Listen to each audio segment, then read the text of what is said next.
In our last video, we watched these colours change as the golden hour come in each afternoon as we spent 10 nights camping off-grid in the Flinders Ranges. Most of our nights were spent in the Parachurna Gorge, but we spent the last night here at the Craddock Hotel as we did our first pub stay.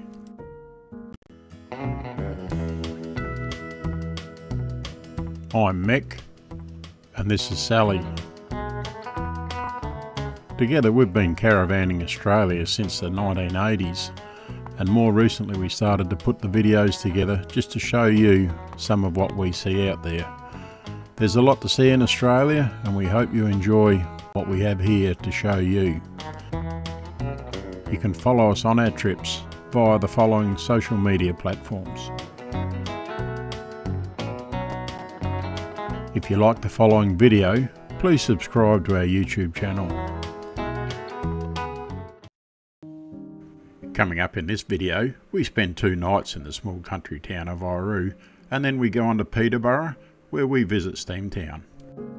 From Peterborough we move on to Farrell Flat for 1 night and we check out this silo art. From there it's on to Clare, where we attend the Traveller Caravan Owners group, their annual get-together.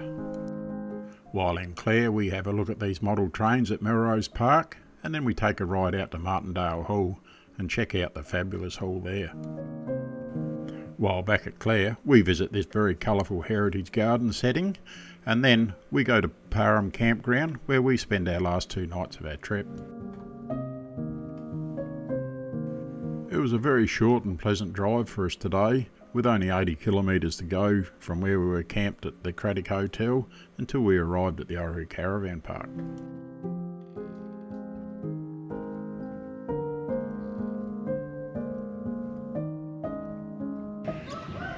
G'day everyone and welcome to another video, and we're going to start this one off in the southern Flinders Ranges in a town called Aias, and we're here for 2 nights, so we'll show you around the place very shortly. Aias certainly holds a lot of memories for Sally and I, because of course Sally was born in Aias and so were our 2 sons. On the outskirts of Aias you'll find this giant red gum, and that's estimated to be just over 500 years old.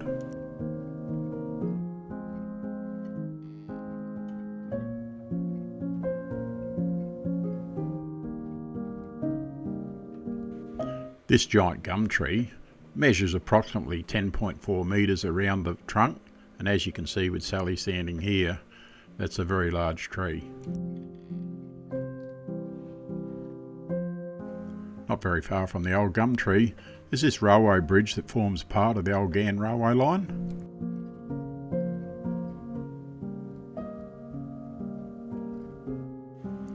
Over many years the Aias Lions Club have developed this picnic area down along the Peakner Creek, and it offers lawns, toilets and barbecues, and it certainly is a great place to go down and visit with the family.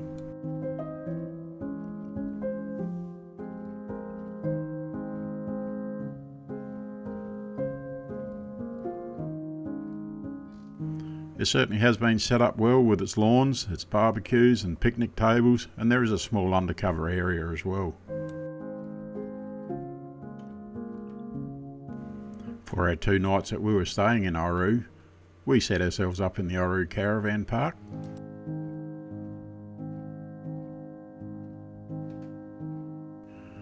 Aias is a small country town, and of course with a small country town comes a small caravan park, but it certainly offers the tourist and the traveller everything that you would ever need.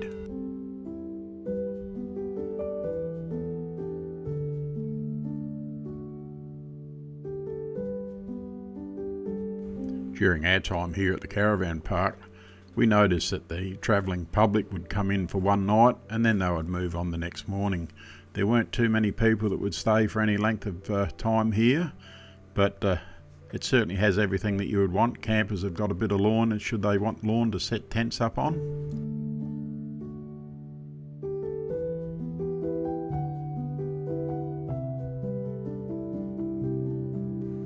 With our time now being over stopping at the Car Caravan Park, it was now time to make our way towards Peterborough, where we were going to set ourselves up in the RV park.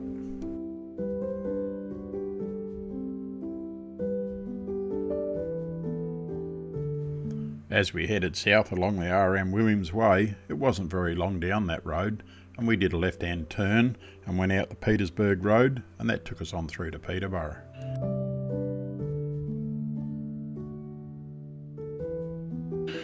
Good morning everyone, and we're at Peterborough at the moment, and we're in the RV campground and here for one night.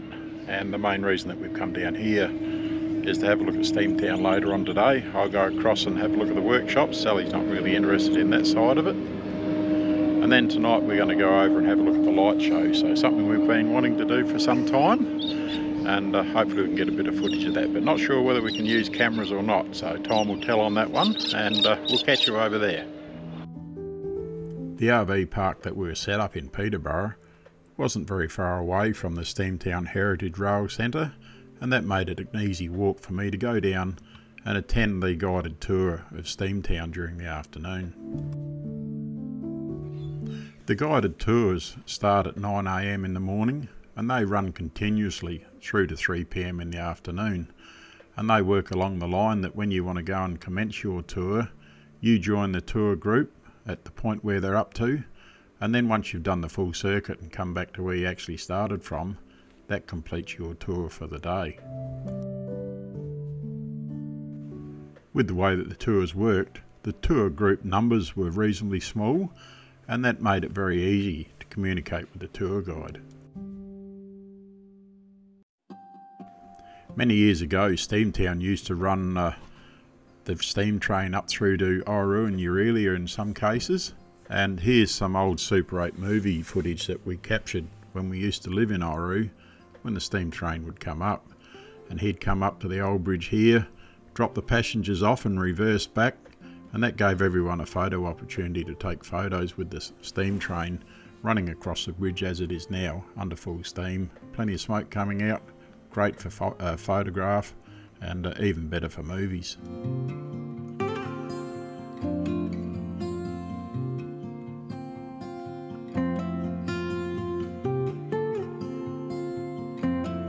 Steamtown is now a static display. There are no running locos that go up and down the line at all, but in doing so it allows them to keep everything under cover, and when you walk through it, everything is almost in its original condition.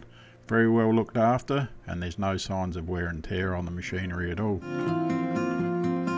On the same evening we attended the light show, but for copyright reasons there was a restriction on filming, so we didn't capture anything that at all, so sorry about that one, but not much we could do. Peterborough was once a thriving railway town with the changing of the narrow to standard gauge, etc., where they changed all the freight over, but now it survives on cereal crop growing, etc., as well as the great tourism that the Steamtown brings to it.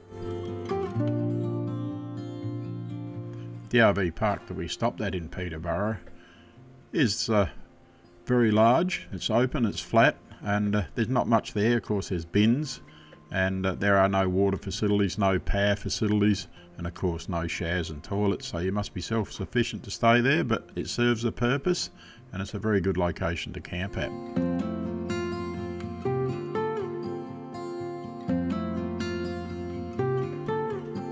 After leaving Peterborough, we were making our way to Farrell Flat, and there we were going to stay at the Duncan Park Oval Camp, which is a donation camping area.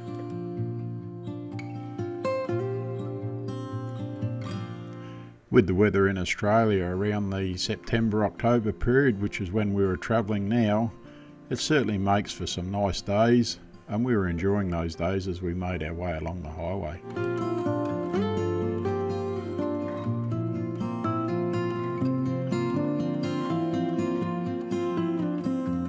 Yeah, g'day everyone, and we're here all set up now at Farrell Flat. We had a good run down this morning from Peterborough, and we called into Borough, had a cup of tea with my younger sister Debbie on our way through, even called into the butcher shop and got a bit of meat. Looked nice there, so they've got a good reputation.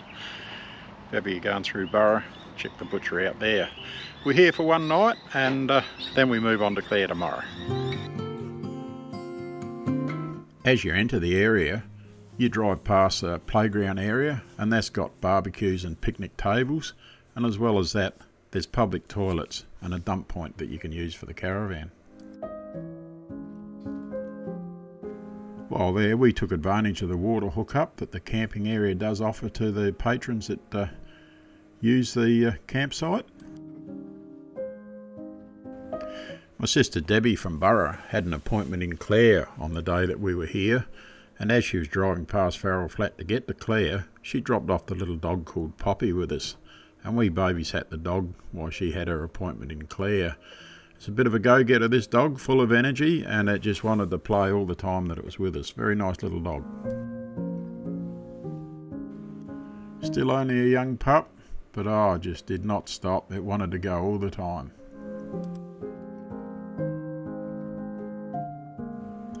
Farrell Flat silo art, some of the prettiest silo art that we've seen so far. Still blows my mind to see art this size, to be everything in proportion. It certainly takes great skill to be able to achieve it. From Farrell Flat, we moved on to Clare, where we were staying on a private property, and it was only a 20 kilometre drive, so not very long at all, and we soon finished our travelling for the day. Very pretty drive, this one, through the undulating hillside and with the trees and the green paddocks. Very pretty indeed. Yeah, good morning everyone, and we've left Farrell Flat and we're now set up on a private property just outside of Clare.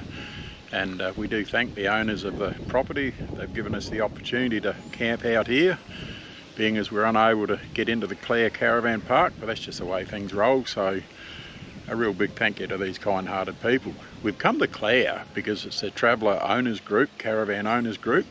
They've got their annual get-together, and that's in the Clare Caravan Park this year. So we'll go in there on and off for 3 or 4 days, visiting in there and mingling with the people there, having a great time, meeting people we'll probably only see once every 12 months. And we're really looking forward to our time here. There were 51 vans in total stopping at the Clare Caravan Park for this year's Travellers Owners get-together. Not as many as what there was last year at Berry, but still a very nice number, and lots of familiar faces that we met and reacquainted with, and certainly a lot of friendly people that we met for the first time. It was certainly a great event. The Clare Lions Club catered for the barbecue lunch on the Saturday, and for the numbers that attended the luncheon, I reckon they did a pretty good job.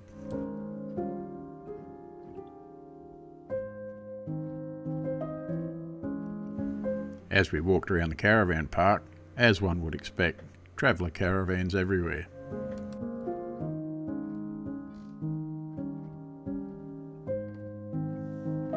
On the Sunday morning, we went down to Melrose Park, and it was there that they've got the model steam trains, and as well as that, the Flying Doctor had their spring fair. After having a look at the Flying Doctor's setup and their display, it was on to have a look at the stalls and see what was on offer there.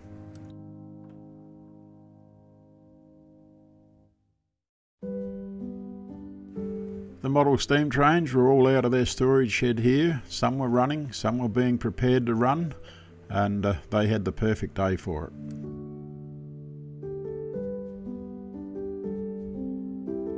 We enjoyed our time here at Melrose Park, and if we're back in the area, it's something we'd certainly come back and have another look at.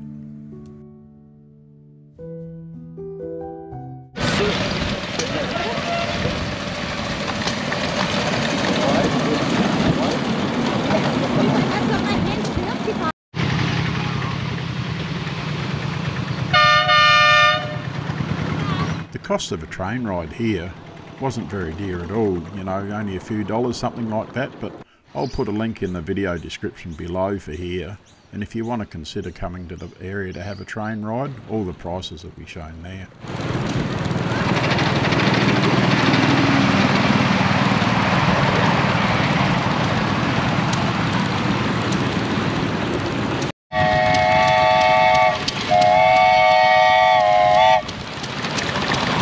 This area here with the model trains, it's all run by volunteers, and I'm sure they get a lot of satisfaction and enjoyment from being able to carry on with their hobby in such a way.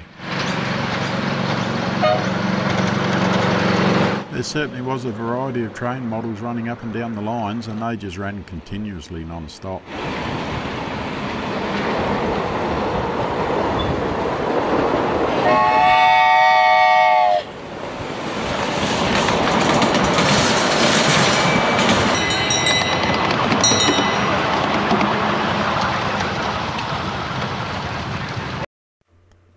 The Adelaide Hills Motor Restorers Club also had a very large display of engines that were running, and these were historic engines, I guess, certainly something that you don't see in the modern world today.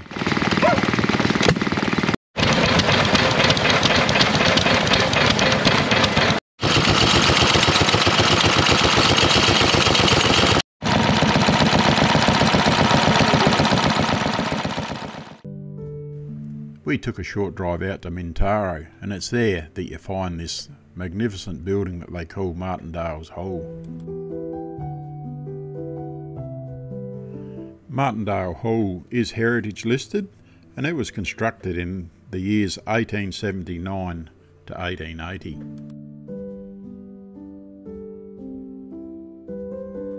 When we think back to the period that when it was constructed, it was grandeur in its greatest form. The billiard table pictured here, that was put in place, and then the walls were built around it. Just too big, too heavy, I guess, to be carted in through a doorway.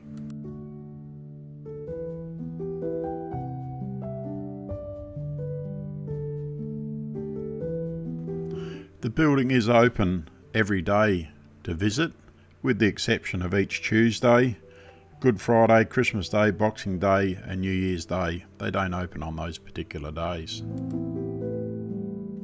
The admission fee on the time that we were there was $18 per adult and $10 per child.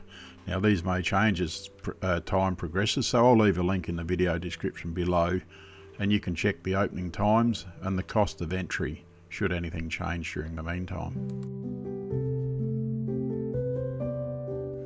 Martindale Hall certainly is a great place to go and visit. It's certainly got some great architecture there, and the area surrounding the district offers mills and so on, so lots to see in the area. From Martindale Hall, as we returned back to Clare, on the outskirts of Clare, we went to this heritage garden here. It is a donation, or we think it was a donation to get in, and from what we could work out, it was $10 as a donation to go in and have a look at this garden. We were a little bit unclear, to be honest with you. We didn't know whether it was $10 per person or $10 for the two of us, and a little bit confusing there, so work that one out for yourself as you get there, but certainly a very, very pretty and green, luscious area to look at.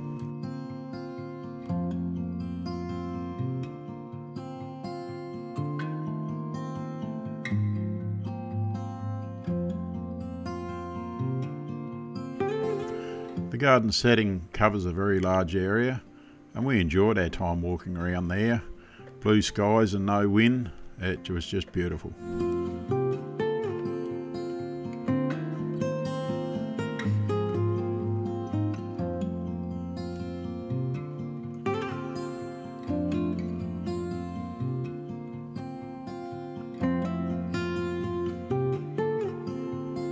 Have to commend the people that look after this area. It's a lot of work, a lot of lawns, a lot of garden, and certainly a lot of upkeep required.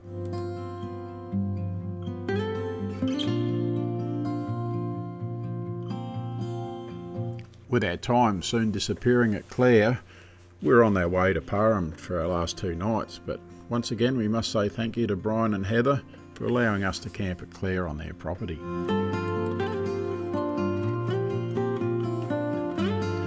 As we started making our way to Parham to camp there, we thought we'd go into Dublin and empty our toilet cassettes there. It was just a little bit easier to do it there than what it was to do it at the dump point out at Parham, but just one of those things that we did. And as we get to Parham here, we're looking at the beach and we do a right-hand turn to head down towards the campground. It's a reasonably popular campground, this one, and with the recent upgrades that they've done, it's becoming more and more popular as time goes on. Good morning everyone. It's late morning here. We've checked into the Port Parham campground, actually called Parham Campground, and we left Clare this morning after a great caravan owners get together over the weekend. That was very good. So here for 2 nights. We're going to stay hooked up tonight. Not much point in pulling the vehicle and the caravan apart because we're not going to go anywhere. We're going to sit here by the beach and just enjoy our time here. The campground is a paid campground, and it's $20 per night for pad sites and $15 for unpad sites. There is only a small number of pad sites on offer here, and they were all booked out for the period that we wanted on our 2 nights, but that didn't worry us because we got plenty of solar. We had no need to be on a pad site. All sites do offer water hookup, which is very good, and whilst we've got solar, we certainly do need water. And we were nestled in behind the trees here, and those trees for the period that we were here offered a very good windbreak.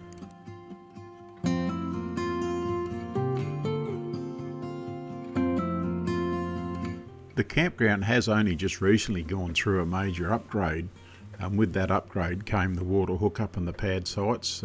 It was just purely an open campground before. They've got these new toilet blocks here, and certainly done it up well. They've got undercover barbecue area here with picnic tables.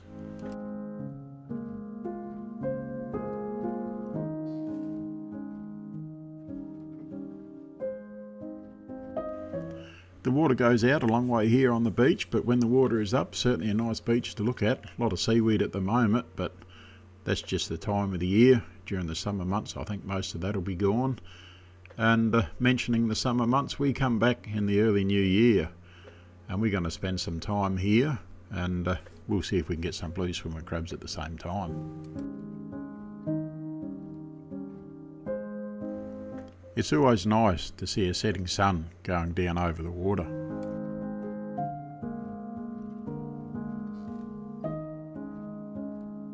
Well, this brings us to the end of another video, and to the end of the series where we've been up in the Flinders, because very shortly we'll be packing up and heading for home, and home's not very far away.